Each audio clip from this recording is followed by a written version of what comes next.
Cool. So show and tell for sprint 26. Am I doing this bit? I am. Cool. So intro and recap. Then we've got Dom, then Martin, then Matt. Short one today. Small audience. One external guest. Thank you for coming.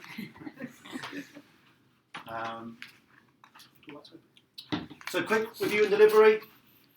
We pulled in an awful lot of work in sprint planning, which I alluded to during sprint planning. I was reassured by the team that don't worry, Benji, we'll get through this. We didn't get through this. Guess who was right? I didn't have done it before. We got through a lot of stuff though, to be fair. We got through an awful lot of work. More than I thought we would get through. So we started, that's where we finished. Also, if anyone has ideas for what I do with all our done tickets, do bring it up later. We can just keep piling them on until they get across the wall like that, or we can just end with them. Pinata. We could turn into bunting as well if we want to do that with some string. Whatever we wish, but ideas are welcome later on. We got through an awful lot of stuff, especially an awful lot of pink tickets, okay, which we said we had an awful lot coming in. GP lookup was a bit more complicated than we thought it was going to be. Fair enough, that happens. Symptoms made an awful lot of work on this artefact we're cracking on with. Prioritisation, it looks harsh, but Makers was updated on the board. Maybe, I can't tell. And comms, we had, should we say, 3 out of 9 there. Lots live, lots in review. You can see here, we have an awful lot of stuff in reviews. We have a real focus on when it's your piece of work, getting it across all the way to done. Yes, Tom? We should really update that board before you take the voting, because a bunch of those tickets should be done. Really? Yeah. Okay. I'll take it like 10 minutes before the show and tell. Yeah. I don't understand how much show and tell it is. Yeah, so that's true actually. I was thinking about getting together on Monday, like 5 o'clock or 4:30, and doing that in the future. People are happy to do that. That's a really good point. But what I wanted to highlight is those pink tickets, which aren't going towards our main sprint goals, are valuable. And there's some really cool stuff being done. So we helped out our friends at Department of Health with their badge. Should I get them printed off, James? Is that right? Yeah. They should actually be arriving on this day tomorrow. Okay. Adam. We all know how much we love mission badges, so we are providing value for people. Dan's smiling, I don't know why. Tim and Matt went and did a nice show and tell over at GDS. Yep. Which the feedback was incredibly positive. Design training day. Design training day. So this is time we're giving up, not necessarily towards our sprint goal, but helping out our colleagues and friends in other places. And also, this is my best attempt at showing friends. We're also putting some effort into hiring more people, okay, to come and join the team. As we know, we're a very small team, and we need to get bigger to produce the work we're going to produce. So this takes a lot of effort behind the scenes as well. So that's not those pink tickets, just say where they're going. 3 blogs, Hilary? 3 blogs. 3 blogs. I think Alice is currently winning. Checked a moment ago. She's on 700. Watch out, Tim. But also 3 awesome blogs. I think we had some great tweets you're going to show later or not about some quotes winning the internet. Yeah, someone said, which really cheered me up on a day. And in general, I think the blog quality's been unbelievable. I actually stored these 2 up and read them myself personally in one go and was just like, this is amazing. Yeah, so it's getting me excited, no one else. Dom, you're up. Nice. GP pickup. So 2 weeks ago we went to the GP practice and about 11 people went through this GP lookup flow and 9 of them managed to get their practice without too much trouble. A couple of them struggled. So from that we learnt a few things about what was working, what wasn't working, and made some changes. So when you did a search, but we were highlighting the results, but only if it matched exactly. So it wasn't always clear why some of the results were being returned. If you search for Lambeth, there was a lot of stuff coming back that wasn't clear, and so we've updated the highlighting so that now works. You can see you search for Lambeth, and it's pulling that back. Hopefully, it will help people build a better mental model of like, how is this thing working? What is it doing? And when should I give up and try searching again? Searching for SW8, like first half of a postcode, someone did that, and it gave very confusing results. It just did that as a text search against the whole thing. Because the first half of a postcode is pretty unique in our data set, it's not really ambiguous. what it is. It's not going to be confused with a practice name or a doctor's name. So we can special case it. So we added some special casing for that, so that when you search for SW8, you just get back all the practices in SW8. There are 5 in SW8, so it's easy to just show them all and have a list to go through. I think the largest in the country is LE2, maybe, and that's got 26 in. Most of them are like 5 or 6, not many. Although some in London don't have any at all. And if you search for an outcode that doesn't have any practices in, you'll just get an empty result with no list, no message. So things to improve. The end of the results list was a dead end. Matt spent some time with somebody at the testing who searched for Lambeth, got to the end of the list, and like seemed like they would be happy to just go through more. And was like, oh, there's not even another page of results. Like, what do I do from here? So it's very much like you get to the end of the list and it's like, now what? So we've added some options at the bottom. So the first thing is to just show more results, get more practices in there. So add another batch if you really do think you're on the right track and want to just keep going, you can. But also a prompt to get people to think about whether they could search for something else. So for someone at the testing, they searched to start with for Lambeth, didn't find it, and then after rereading the hint at the top of the page, like after being prompted to go back up, we're like, oh, I can search for the practice name, that's fine, and just got that straight away. So hopefully by the time they hit the end of the list, they are more receptive to like suggestions. It's not just that instant, oh, it's a text box, I'll type something in, and then I'll start going through the results. And by the time they hit the end of that and it hasn't worked, it seems like the time to give them some of these suggestions to here are some other things you can search for. Area roles. I can't remember what area stands for. Something accessibility. We've added some stuff so that if you're using assistive technology, if you're using a screen reader, something like that, when you start putting in a search term and results pop up, it will start reading them out rather than not giving any indication that the page has changed. A thing that doesn't. So another thing that was broken, searching for Lambeth doesn't return all the practices in Lambeth. That's an issue with the data that we have at the moment, because we're just searching on the addresses. If the practice has included Lambeth in the address, then it will come up. If it's on something like South Lambeth Road, it will come up. Or if it's like South Lambeth Road practice, then it will come up.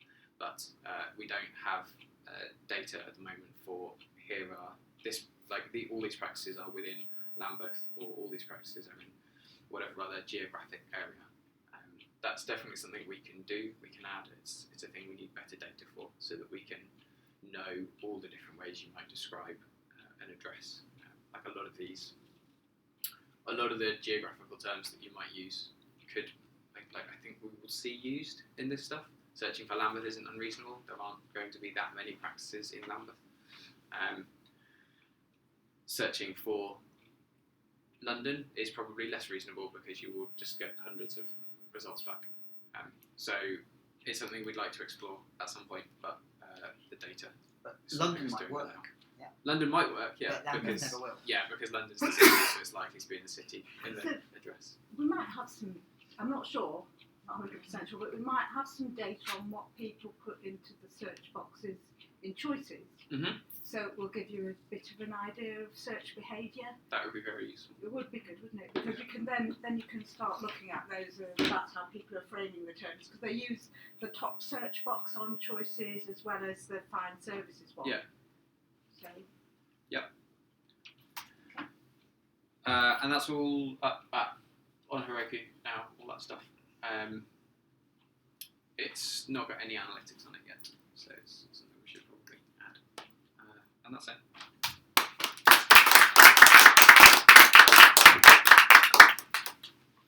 Hello, I'm Martin. I do user research. This one. So, symptoms. In the last week, we've tried to bring together all the things that we've learned about symptoms from the last, is it 6 sprints? Something like that. So, we went out and did call listening at 111. We ran a survey on some choices, symptoms pages. We phoned up some of those people. A whole variety of stuff. We were in the pop-up practice. There's various call transcripts. We did heuristic reviews of symptom checkers. There's a whole range of things, and we printed them all out. So it was Henrik and Kim and Matt Stips and myself. We printed out all of these documents and cut them all up and sorted them and grouped them. And so here's it's difficult explaining a subjective interior experience in words, and that comes from a doctor's point of view, a persona we wrote, call, listening, and something else I can't remember. So lots of different sources of data, and we wrote some user stories. So these are epics. There were 10. So it's gone green. Do I need an ambulance? It's gone green. Where should I go in the system? What kind of help do I need? It hurts. Make it stop hurting. It's gone green. What's making it go green? It's got green. What will happen to it next? I can't quite describe this kind of greenness. That description of greenness looks like the kind of green thing I've got. I trust this description of greenness because it seems to be authoritative. It was red and now it's gone green. Does that mean something? And I'm looking after someone who's got a bit of them that's gone green. That's it. That seems to be the totality of symptoms. So all of these epic stories, you can assume therefore a person with symptom X. The urgency seems like you could put it into the triage category, but it feels like a special case. The bringing out that box for 999, or indeed all the conversations we had with people around, do I need to see somebody tonight, or can it wait until Monday? Or that just the experience of listening to the 111 calls makes us think that that's a special case and should be discussed separately. But triage itself, the general, where do I go with this thing, or the degree of severity, what's the right route into the system, it breaks down into various versions of that. The simplest one is, what's the right place for the right kind of care? There's a version of this which is about avoiding going to the GP or some part of the system, sometimes expressed as avoiding wasting resources, but also actually avoiding wasting my own time. A lot of, do I want to spend Friday night sitting at A&E if I don't really need to? So triage is sometimes about not going to places as much as going to the right place, or treating it yourself at home. Pain is really up there. Pain is mentioned in sort of 25% of the survey. It's kind of unsurprising. That making the pain go away is very high, and probably higher than the appeals for diagnosis. And diagnosis breaks down into several pieces as well. So people are quite sanguine about the fact that they're not maybe going to get a final diagnosis in their first encounter with the system. People understand that there could be more than one diagnosis, and the GPs we spoke to were very clear that there are many more conditions than symptoms, that symptoms are massively overinterpreted. That things like abdominal pain have many causes, so the amount of overlap of symptoms and routes to a final cause mean that people expect that to be a grey area. But they do want some kind of understanding of if it could be X or Y or Z. It could be a headache, it could be brain cancer, They want some kind of balance of probabilities and then a route to get something more firm. They also arrive with, they rarely arrive with no idea about what the cause might be, and they want that belief to be confirmed or denied. And a version of this is they want the fact that they do have a belief about what the cause is to be acknowledged, and that was something that one of the GPs was very clear about, that it's easy to ignore that as a professional and sort of get into your diagnostic track, but acknowledging even an incorrect belief is important as part of the process and trust.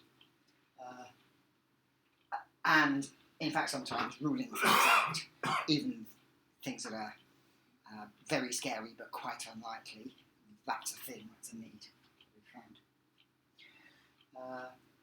If you do have something that looks like a diagnosis, you also need to know the outcome, or the possible outcomes, or the range of outcomes, the probability of outcomes. Getting a label for this is what's wrong with you is only the start. So I think, although you might not formally say that's a finding from symptoms, it's so intertwined, we'd be foolish to ignore it. This is a big one, that it's this internal stuff. So although we did the rashes, we also did abdominal pain and headache, and the methods that we have in language of describing things that are happening inside, and then somebody else interpreting that, it's inherently this weird dialogue. So the opposite of that is, rather than me trying to vocalise that, it's somebody else or a web page or something out in the world feeding me a description and me thinking, yes, that description, I couldn't have used those words myself, but now I read it, that's what I've got. That was a real light bulb moment and worth pursuing. Obviously, there's a whole trust issue, that you're describing this stuff that's happening to you, or you're proffering a part of your body and they say X, so how do I know that's true? And the reasons might be manner, or it might be the medical language they use, or it might be the logo on the door, or it might be the fact that they've been to 6 websites and they all say similar things apart from this one that's obviously stupid. So trust is built up through all sorts of mechanisms. This came from some of the calls that we had, but also from the survey results. I sorted and grouped. I chopped up all the language from the 300 responses into words and then just pattern matched them into groups. And one of the striking things was yesterday and tomorrow and this afternoon and used to be and has become, and all these things about change and time were in the stories people told. And it seems that you can't just take symptoms as a snapshot, and clinicians have a similar point of view, that having that story through time and looking for changes and trends is really important, and we should factor that in. And carers, we had all sorts of parents talking about meningitis in the rash page at the pop-up, and in the survey response I looked for all the language that basically described other people as opposed to myself, and there were brothers and mothers and daughters and all that whole kind of world of carer. So I think you can take any of these needs and say, actually, I have this need on behalf of somebody else. It's hard to imagine that they don't all translate. And then in addition to that, there's carer as myself. If the person I'm caring for has this X, then what does that mean for me? I mean, in terms of parking, in terms of time off work, in terms of a whole multitude of, or my plans for the holiday, or there's a lot of stuff that's maybe not acknowledged, and I think Rochelle got that from their in-home studies, where very often the partner would be there, and it would be a story that would be told by both of them, and so that one person is thinking for the other about how to manage symptoms and conditions over a long period of time, and the carers feel that their own lives don't get acknowledged. The impact for them on somebody else's symptoms is a thing that isn't factored into the system. So that's it. We think that those epics are at least a start of wrapping up everything we might have to do for symptoms. So with Matt's tips, we want to do a hack day where we take these together with some of the evidence and we form some teams and we say what should we do with these things, not in a Star Trek-y kind of way, too far out, but in addition to the work that we are sort of obviously doing with conditions, with transition, and our symptom pages so far, there is a kind of what next question and a conversation with 111 and those kinds of things to take it wider, or at least ask those questions. That's it.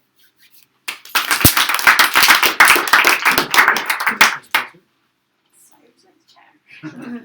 Simply earned it. Who's up? Do you know? Next up, Me Frank. next.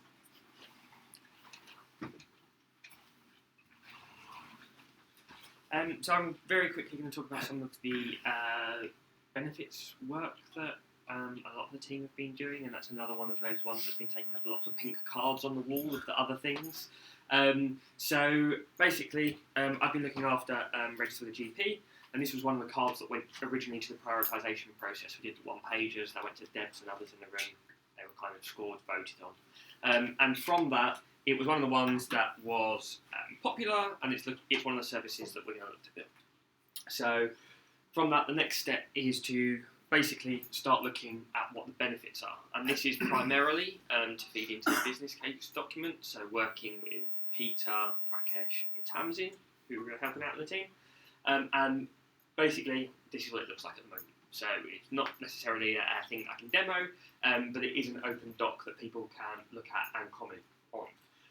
It's really looking at what are some of the drivers from ministerial commitments, from the ambition to reduce costs, improve services more widely across the NHS, but also what we think and what we've learned from the perspective of the user, how we can improve that service.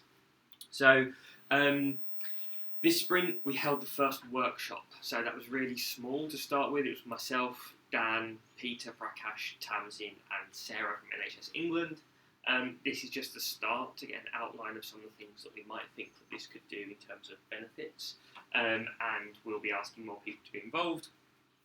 So in that workshop we kind of came up with some ideas. We're discussing things about the current process and seeing where there might be benefits from digital service. So for example, the existing manual process, I didn't realise how much paper is involved currently. Passing on of application forms in some areas, they're put into brown envelopes and passed around and things like that. There's possibly opportunities with the control of the list of patients, and there's lots of duplication on the list, it's believed at the moment, and there's also other ways of doing that. Possibly in the future, identifying patient chargeable status. This is quite a big thing that is quite popular, and also prescription fraud. Now, at the moment, this is very much at the start of this process. We need to be careful about what happens to the scope of what was helping users register with a GP to, stopping prescription fraud across the whole of the NHS. They're very different things. The same with the chargeable status. What's the user need? How does that benefit the user as well as the service and how it uses that information? But as I said, this is just very much the start that we came up with in that workshop. So, I'll be asking for people to help throughout the process. We'll be holding more workshops. We'll be looking to get more information. There'll be other pieces of desk research and hopefully further down the process as well, user research to understand how these things are benefiting people or not. That's pretty much it. There's 2 more this week. One is on the transition and one is on standards. So there'll be multiple streams of these pieces of work going on, and I'm sure people again will be asking for your help once they've been kicked off. So hopefully that just gives an idea of some of the things I think hadn't necessarily been 100% transparent on what was putting time into and what was doing. So I just want everyone to know. And also, just again, another thanks to Dan. Dan put together a lot of these templates, and then I went into this workshop and got loads of credit for being advanced and having it all ready. I didn't do it. Dan did. So just a thanks again. That's it.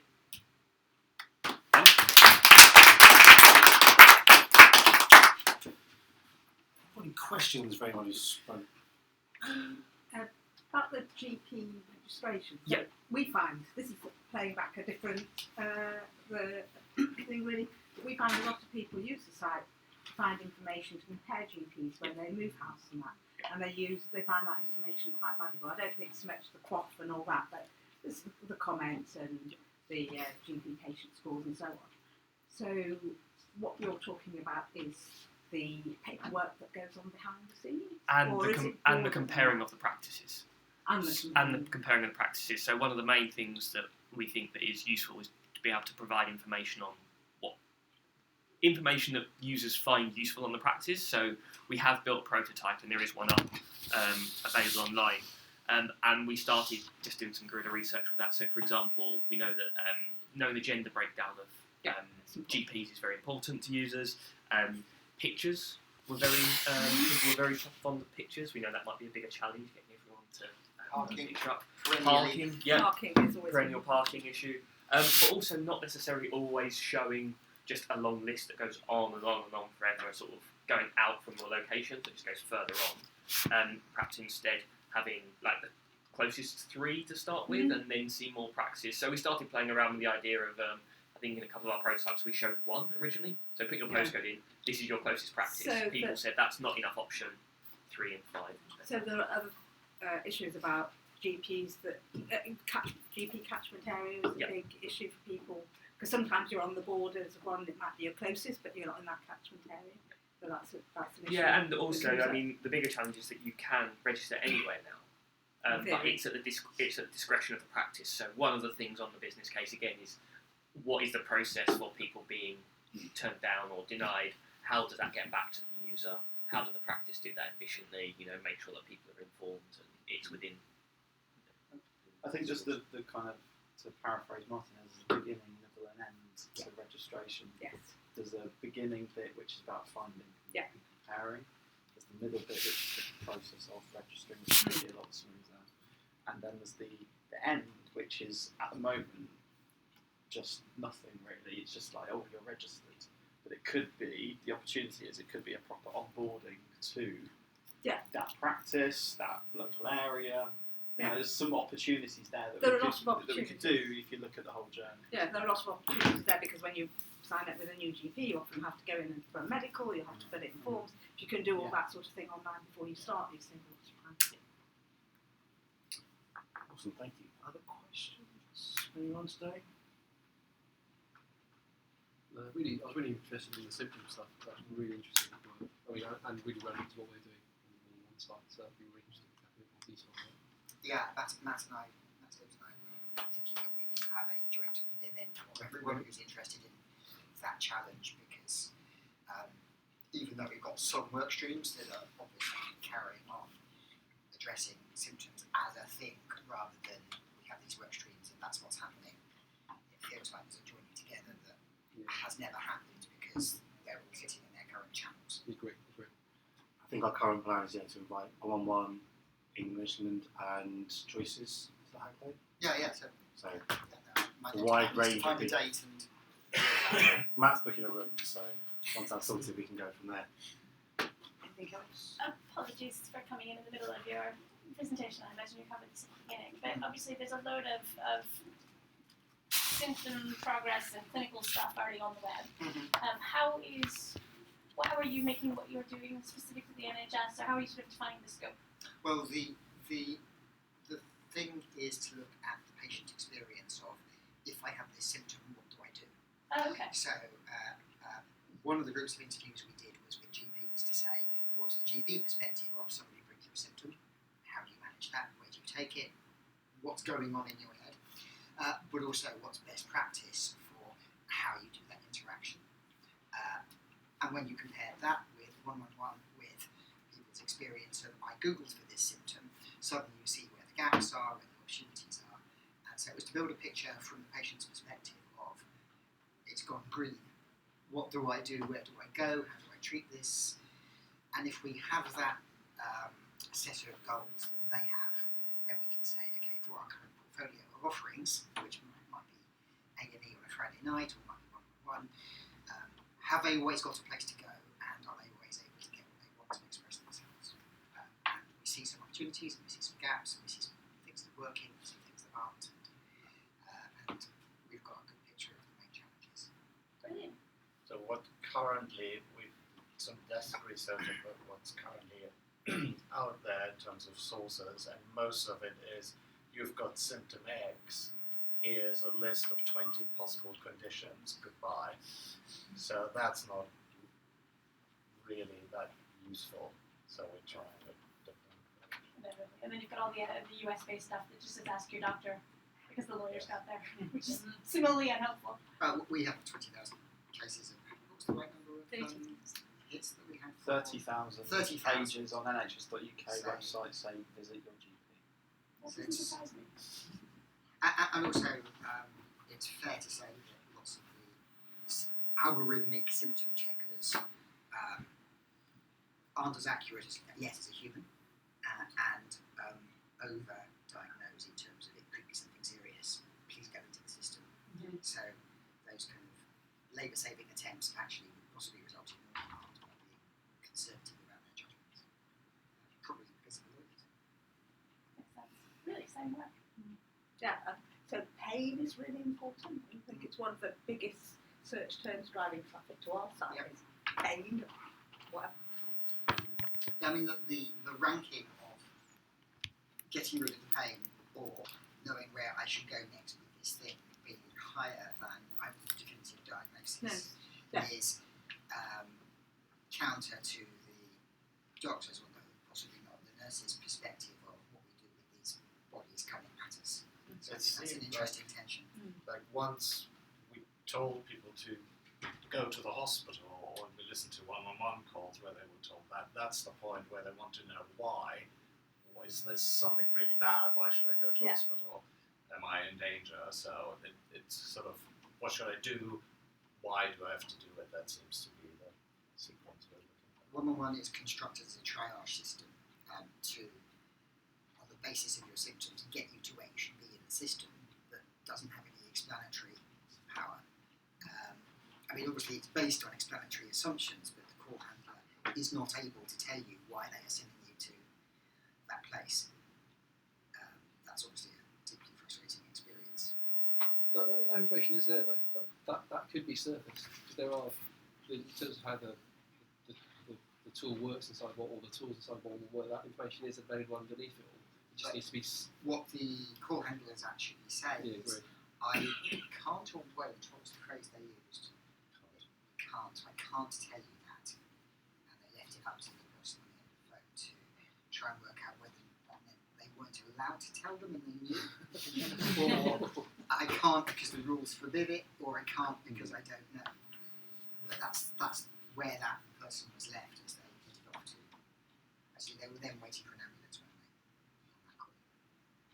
So, yeah, yes, in theory, there are clinical assumptions in the pathways that the reason an ambulance is on its way is because it's the least possible, it could be X, but the experience doesn't surface that and absolutely makes it not the job of the call handler to divulge that, even if it's in the logic. So, yeah, there's a gap between it's clinically doing the best and safest thing, but it's not answering the needs that people actually have, which is the gap. Awesome. Thank you everyone for coming today. There's 15 minutes, people staying around or chat offline or anything, so do grab people one-on-one if you want. Cool, thanks very much. Thank you.